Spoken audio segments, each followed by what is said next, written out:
नमस्कार, आपण बघत आहात वुमेन्स 24 चॅनल. धामणगाव तालुक्यातील वाळू माफियाचा हैदोस सुरू असून दररोज 50 लाख रुपयांचा महसुलांची चोरी होत असल्याचा गंभीर आरोप माजी आमदार वीरेंद्र जगताप यांनी केला आहे. अमरावती जिल्ह्यातील बोरगाव निस्ताने येथील रेती घाटात अवैध उत्खनन आणि वाहतूक उघडपणे सुरू आहे. 2025-26 साठी 3710 ब्रास वाळूचा लिलाव अभिषेक एजन्सीच्या धनराज अशोक वर्मा यांनी मंजूर असला तरी वाळू धोरणातील अटी शर्तीचे पालन होत नाही. जिओ फेसिंग, सीसीटीव्ही, जिओ टँगिंग आदी सुविधा नसून पाण्याच्या पातळीपर्यंतच उत्खननाची परवानगी असताना सँक्शन पंप, बोटी, तराफे, पोकलेन, जेसीबीचा वापर करून खोल उत्खनन सुरू आहे. सायंकाळी नंतर वाहतुकीला परवानगी नसतानाही रात्री ट्रकांची वर्दळ असते. जगताप यांनी 1 ते 2 जानेवारी रोजी प्रत्यक्ष पाहणी केली असता 50 ते 60 ट्रक मशिनरी आढळल्या. पुराव्यासह व्हिडिओ, फोटो विभागीय आयुक्त, जिल्हाधिकारी, पोलीस अधीक्षक यांना पाठवले, तरीही कारवाई झाली नाही. 10 जानेवारी रात्री घाटावर गोळीबारही झाला, ज्यामुळे परिसरात दहशत आहे. कर्मचाऱ्याने पोलीस तक्रार दाखल केली. ग्रामपंचायतीच्या नोंदीप्रमाणे 26 डिसेंबर ते 10 जानेवारी दरम्यान 585 वाहने पास झाली, मात्र शासकीय रॉयल्टी पासची माहिती उपलब्ध नाही. सामान्य शेतकरी नागरिकांना घर कामासाठी रेती मुरुम नेल्यास 50,000 ते 1.5 लाख दंड आणि वाहन जप्ती होते, तर माफियांना प्रशासनाची साथ दिसते, असा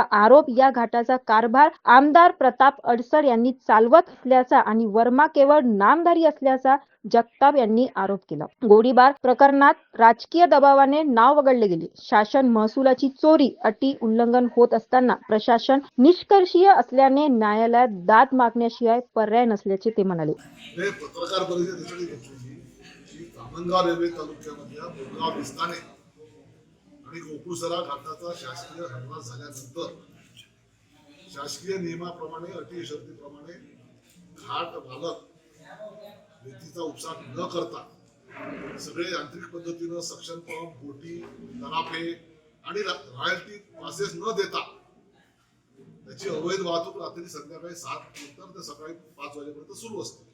आणि महसूल प्रशासन, पोलीस प्रशासन गावातल्या एखाद्या लहानशा ट्रॅक्टरवाल्यानं रेती नेली घरकुलासाठी, मुरुम नेला घरातल्या अन्नात टाकायसाठी, तर 50,000 रुपये मुरुमवाल्याला दंड, स्वतःच्या शेतीतला मुरुम काढून नेला तर त्याला 50,000 रुपये दंड, ट्रॅक्टरची जप्ती, 1.5 लाख रुपये रेतीवाल्याला दंड, त्याच्या ट्रॅक्टरची जप्ती.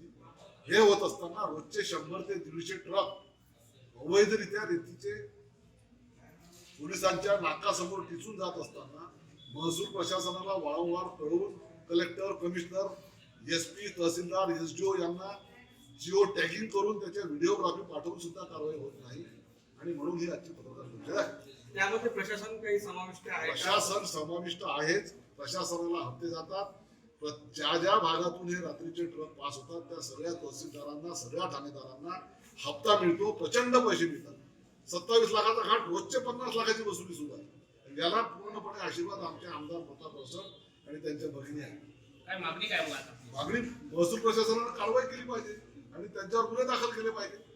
रोज 50 लाखाचं कॅल्क्युलेशन, रोज 50 लाखाचं कॅल्क्युलेशन असं आहे की 16 चक्कर 18 चक्कर ट्रकला तिथून 45,000 रुपये भरून घेतले जातात.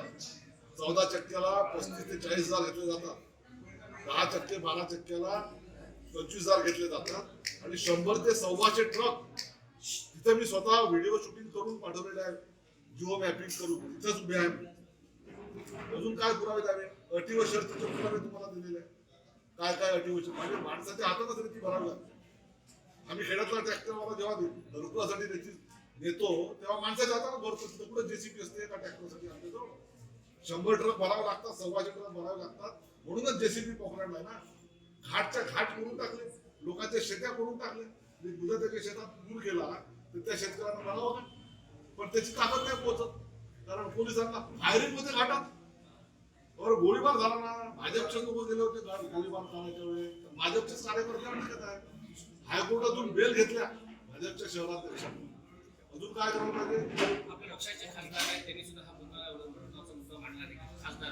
खासदार महोदय बळवंतराव वानखेडेंना सोबत 2 वेळा घेऊन गेलो कलेक्टर, कमिशनर, SP कडे. पत्र दिले लेखी पुराव्यानिशी, तरीही कारवाई नाही. आता काय इसका दंडा उसकी भयच. आपण माझे आमदार या काँग्रेसचे होते, काय आंदोलन?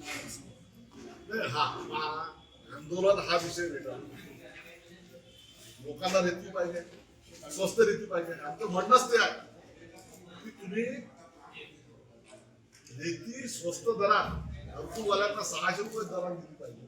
ते न देता 45,000 रुपयात जर एक ट्रक चालला 1000 असता तर सरळ सरळ 5,000 6,000 रुपये बास रेती कुठं गरीब माणसाच्या घरात त्याचं भाडं धरून 600 रुपये बास कुठं 6,000 रुपये बास कुठं. म्हणजे बांधकाम करणारे मालकही नुकसानीत, मजुरांनाही मजुरी नाही. पण बांधकामाच्या व्यवसायात सेंट्रिंगवाला, लोखंड बांधणारा, विटा कालवणारा, मसाला कालवणारा अनेक कामगार त्याच्यामध्ये त्याचे रोजगार होतो. रेती नाही मिळाली तर तो बंद होतो. म्हणजे याचा अर्थ चोरीचीच रेती एवढी प्रचंड महाग, 10 पट महाग रेती. तुम्ही तर काय केलं? बिल कळलं तर आपण आपल्याला कळू काय घ्यायचं आहे. तर तेव्हा पत्रकार परिषदेत सांगतो कोर्टात जाऊ. नॅशनल ग्रीन ट्रिब्युनल, राष्ट्रीय हरित लवाद आणि सुप्रीम कोर्टाच्या निर्णयाचं महसूल प्रशासनाने आणि पोलीस प्रशासनाने पालन करावं अशी आमची मागणी आहे.